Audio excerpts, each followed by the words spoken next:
Assalamualaikum dan salam sejahtera. Bertemu lagi pada kali ini. Hari ini, cikgu akan meneruskan perkongsian tentang kaedah mengingat melalui nota ringkas Perniagaan Tingkatan 4, Bab 2, Trend Semasa dalam Perniagaan. Teruskan menonton. Kita akan mempelajari berkaitan dengan peranan kerajaan dalam menangani isu-isu tempatan, negara dan serantau. Isu-isu tempatan berkaitan dengan keadaan perniagaan dengan kawasan setempat, sama ada dari segi pelaksanaan tanggungjawab sosial ataupun hubungan perniagaan dengan komuniti setempat. Isu-isu negara berkaitan dengan masalah-masalah yang berlaku dalam negara. Contohnya, keadaan inflasi, deflasi ataupun boleh dikatakan sebagai kemelesetan ekonomi. Manakala isu serantau adalah berkaitan dengan sebuah negara dengan negara lain. Cikgu akan memfokuskan berkaitan dengan peranan kerajaan pusat.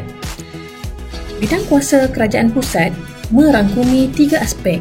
Yang pertama, aspek perundangan, di mana aspek perundangan ini, kerajaan pusat mempunyai kuasa untuk menggubal undang-undang berkaitan dengan perniagaan melalui Parlimen Malaysia. Yang kedua, aspek kewangan, di mana kerajaan pusat akan memastikan sumber-sumber pembiayaan adalah mencukupi bagi membiayai aktiviti-aktiviti ekonomi di dalam negara. Dan yang ketiga, aspek perkembangan aktiviti perniagaan.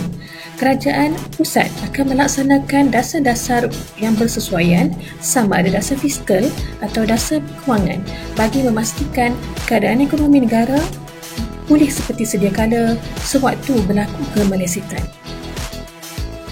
Kita lihat yang pertama, aspek perundangan di bawah peranan kerajaan pusat. Yang pertama, penggubalan undang-undang. Pelajar dapat lihat di sini pelbagai akta yang digubal oleh kerajaan pusat. Semua ini adalah bertujuan untuk mengawal perjalanan aktiviti perniagaan.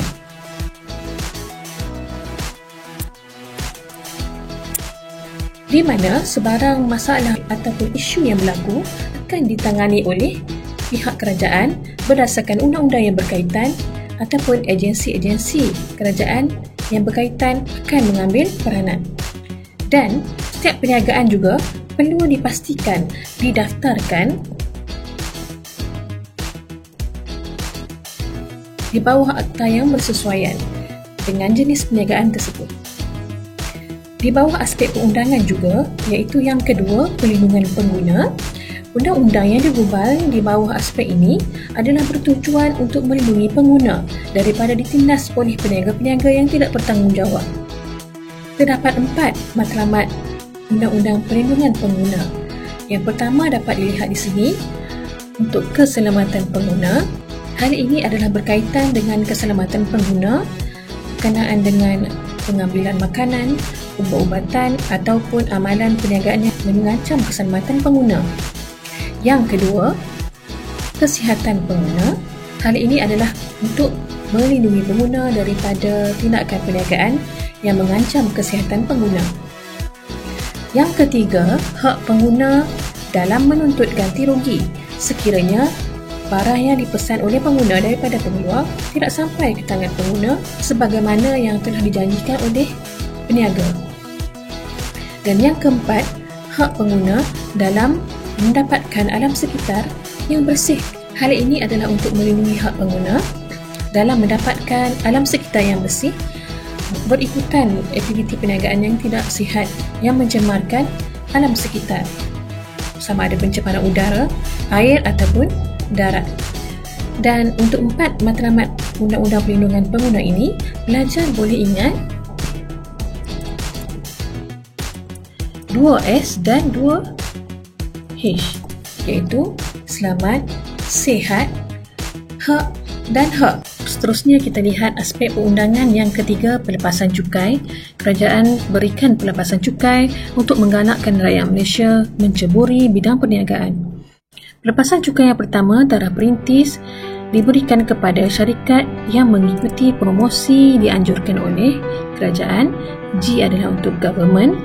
Perniagaan ini akan dikecualikan cukai selama 5 tahun. Seterusnya, edaran cukai pelaburan. diberikan kepada syarikat yang berstatus MSc dan berasaskan bahan mentah tempatan.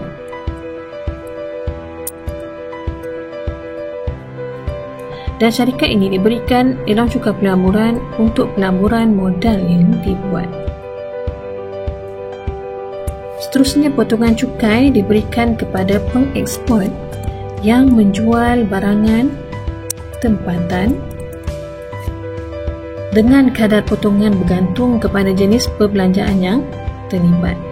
Seterusnya, pengecualian cukai juga diberikan kepada syarikat yang berstatus MSc dalam industri teknologi tinggi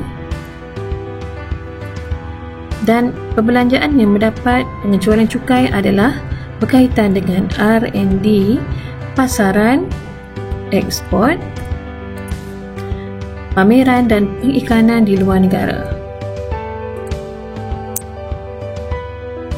Seterusnya, allowance pelaburan semula diberikan kepada syarikat yang terlibat dalam perniagaan pengeluaran makanan,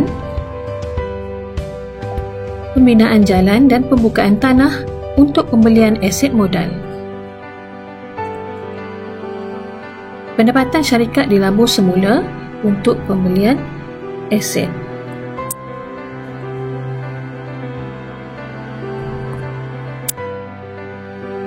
Kita lihat yang kedua, aspek kewangan bagi peranan kerajaan pusat. Kerajaan akan memastikan para peniaga mendapat sumber pembiayaan yang mencukupi untuk tujuan memulakan perniagaan atau mengembangkan perniagaan mereka. Dapat kita tulis di sini untuk memulakan ataupun mengembangkan perniagaan. Contoh yang terdapat di sini ialah MARA, Majlis Amanah Rakyat, BPINB, iaitu Bank Pembangunan Infrastruktur Malaysia Berhad, AIM, Amanah Ikhtiar Malaysia, dan Kredit Guaranti Corporation Malaysia Berhad.